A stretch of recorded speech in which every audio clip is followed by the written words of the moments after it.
உத்தரப்பிரதேசத்தின் கான்பூர் வீதிகளில் சில ஆண்டுகளுக்கு முன்னர் வாடகைக்கு டெம்போ வாகனம் ஓட்டி வந்த இளைஞர் இன்று ஷங்கர் ஏர் என்ற விமான நிறுவனத்தின் உரிமையாளர் என்று கூறினால் நம்ப முடிகிறதா?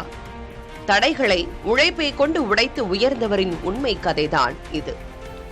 நடுத்தர குடும்பத்தில் பிறந்த ஸ்ரவன்குமாருக்கு பள்ளி படிப்பில் அவ்வளவு ஆர்வம் ஏற்படவில்லை.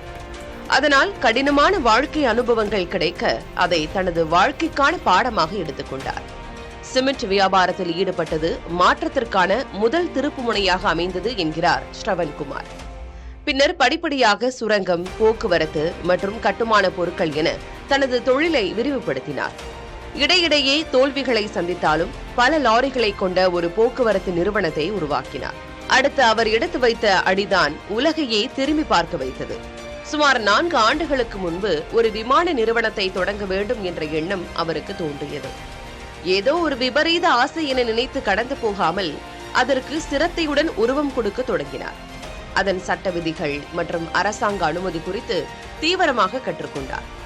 இதன் விளைவாக மத்திய சிவில் விமான போக்குவரத்து அமைச்சகத்திடமிருந்து அனுமதி பெற்ற பிறகு இந்த ஆண்டின் தொடக்கத்தில் ஷங்கர் ஏர் என்ற அவரது நிறுவனம் தனது விமான சேவையை தொடங்க உள்ளது. 3 ஏர்பஸ் விமானங்களோடு லக்னோவை மையமாக கொண்டு டெல்லி, மும்பை போன்ற நகரங்களுக்கு விமான சேவையை தொடங்க உள்ளார் ஸ்ரவன்குமார்.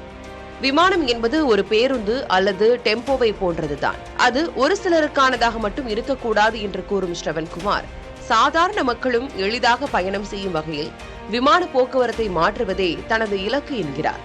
டெம்போ ஓட்டுநராக தொடங்கி இன்று வானை தொட துடைக்கும் ஒரு தொழில் முனைவோராக மாறியுள்ள ஸ்ரவன்குமாரின் வாழ்க்கை கடின உழைப்பும் பெரிய கனவும் இருந்தால் எதையும் சாதிக்கலாம் என்பதற்கு ஒரு சிறந்த உதாரணம்.